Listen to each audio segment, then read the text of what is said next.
सबके विकास के लिए गरीबों का भी जिंदा रहना जरूरी है। आज भी वही अधिकारी हैं, उस समय भी वही अधिकारी थे, चाहे हमारे एसडीएम हो, तहसीलदार हो, पटवारी हो।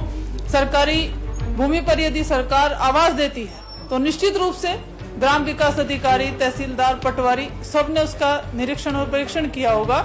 उसके बाद में वहां आवास प्रदान किए गए होंगे। आज उन्हें नोटिस देने की ये प्रक्रिया सही नहीं है। अधिकारियों द्वारा लगातार गरीब लोगों को परेशान किया जा रहा है, उत्पीड़न किया जा रहा है। इस तरह से तो लोग डिप्रेशन के भी शिकार होंगे, अन्य बीमारियों के शिकार हो ही रहे हैं। और यही कारण है कि आज कम उम्र में लोग डिप्रेशन के और हार्ट अटैक जैसी समस्याओं से जूझ रहे हैं और इन सब परेशानियों का, बीमारियों का सामना उन्हें करना पड़ रहा है। सरकार अपने चहेतों को लाभ देने के लिए कई शराब के ठेके, शराब की दुकानें खोलने के लिए नियमों में शिथिलीकरण भी करती है, परिवर्तन भी करती है। तो इस अत्यंत महत्वपूर्ण विषय को ध्यान में रखते हुए अध्यादेश लाए।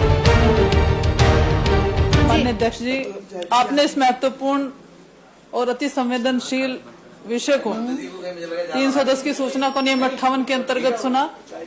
इसके लिए मैं आपके आभारी हूं कि आपने मुझे भी बोलने का अवसर प्रदान किया। मैं अपने आप को अपने सभी साथियों से संबद्ध करती हूं। समय के भी महत्व को देख रही हूं और सबकी जिज्ञासा घर जाने की भी है, त्योहार का भी दिन है, तो ज्यादा समय नहीं लूंगी। केवल कुछ पॉइंट्स पर मैं ध्यान आकर्षित करना चाहती हूं कि सरकार का भी संकल्प यही है, सबका साथ, सबका विकास, सबका विश्वास और सबका प्रयास। बस ये 4 मूल मंत्र कथनी और करनी एक हो जाए। जिस विषय पे हम चल रहे हैं, मूल अवधारणा है पार्टी की, तो सबके विकास के लिए गरीबों का भी जिंदा रहना जरूरी है।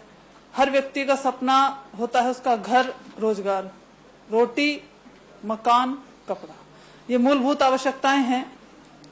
अब रोटी की, रोजगार की बात तो आप देख ही रहे हैं, कितना बेरोजगारों की फौज खड़ी हो रही है। मकान सर्वप्रथम सर्वोपरि आवश्यकता है। व्यक्ति अपने खून पसीने की कमाई से अपने लिए एक आशियाना तैयार करता है जो उसके सपनों का घर होता है। और कई जगह ऐसी जगह के जहां पर नोटिस दिए जा रहे हैं वहां सरकारी आवास बने हुए हैं।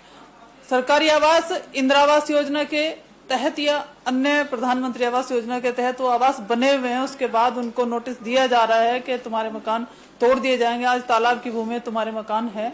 और ये कार्रवाई भी पक्षपातपूर्ण रवैये से की जा रही है। जिन गांव में जो लोग रसूखदार हैं उन्हें चिन्हित नहीं किया गया है और गरीब, मजदूर, मजलूम लोगों को इस तरह से अधिकारी परेशान करने का काम कर रहे हैं।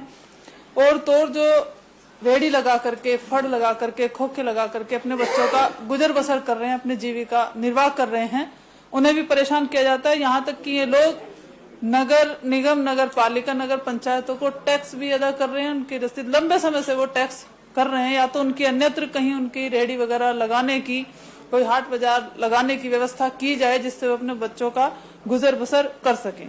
एक बात, अतिक्रमण की जद में जो लोग हैं, मान लिया उनका देख लिया जाए कि कितनी जमीन उनके पास है, कितना उनका खर्च मकान बनाने में है। आज भी वही अधिकारी हैं, उस समय भी वही अधिकारी थे, चाहे हमारे एसडीएम हो, तहसीलदार हो, पटवारी हो। सरकारी भूमि पर यदि सरकार आवाज देती है तो निश्चित रूप से ग्राम विकास अधिकारी, तहसीलदार, पटवारी सबने उसका निरीक्षण और परीक्षण किया होगा। उसके बाद में वहां आवास प्रदान किए गए होंगे। आज उन्हें नोटिस देने की ये प्रक्रिया सही नहीं है। तो सरकार संवेदनशील रवैया अपनाए और जैसा कि हमारे सभी साथियों ने कहा है कि अध्यादेश लाए और कोर्ट में भी पैरवी करे। आज कोर्ट, लगता है कि कोर्ट ही प्रदेश को चला रहा है। हर मामले में कोर्ट का जो निर्णय होता है, कोर्ट का आदेश होता है, उसके बाद सरकार चेतती है और तब कहीं जाके जागरूक होती है। यही हाल विषय तो एचआरडीए का है। प्राधिकरण में भी पट्टे धारक हैं, पट्टों पर लोगों ने मकान बना रखे हैं। आज अगर वो जीर्ण शीर्ण हो गए हैं, कहीं से थोड़ा सा भी तोड़ते हैं तो वहां तुरंत नोटिस पहुंच जाते हैं। इतना बड़ा एरिया सर्टिफाइड एरिया में कर दिया है कि ग्रामीण क्षेत्र में भी। मेरे यहाँ एक नया मामला है, छापुर गांव है। छापुर गांव सड़क से 1.5-2 किलोमीटर दूर अंदर, और वहां भी प्राधिकरण का नोटिस पहुंच गया। तो मेरा मतलब कहने का है कि अधिकारियों द्वारा लगातार गरीब लोगों को परेशान किया जा रहा है, उत्पीड़न किया जा रहा है। इस तरह से तो लोग डिप्रेशन के भी शिकार होंगे, अन्य बीमारियों के शिकार हो ही रहे हैं। और यही कारण है कि आज कम उम्र में लोग डिप्रेशन के और हार्ट अटैक जैसी समस्याओं से जूझ रहे हैं और इन सब परेशानियों का, बीमारियों का सामना उन्हें करना पड़ रहा है।